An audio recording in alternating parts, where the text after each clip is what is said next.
Γεια σου Δημητράκη. Γεια σου. Γεια σου. Ναι. Τι είναι. Γεια σου. Ζελίδες.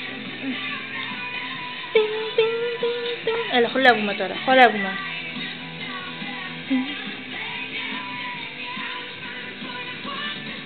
Θα γίνεις κριτικός, από τώρα ξεκινάς.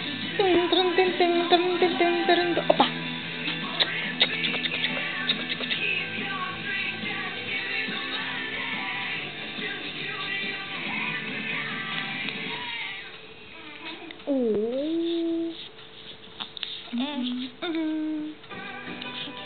Πώς σου λένε? Δημήτρη.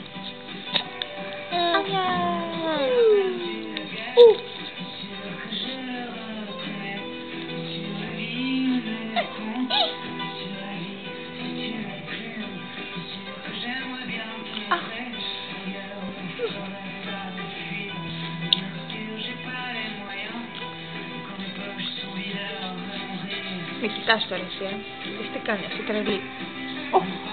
Θες να μου πεις κάτι? Τι?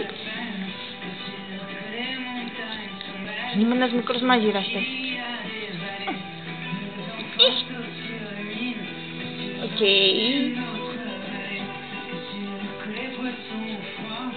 Μα γιατί που να συνέχεια τους βάζει κριτικά η μαμά σου?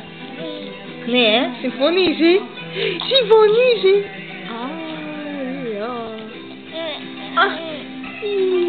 Πάνω, τεντωνόμαστε.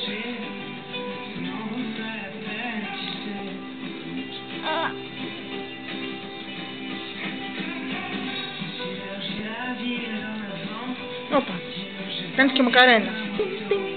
Ναι. Τι γλώσσα? Τι? Ναι, συμφωνώ.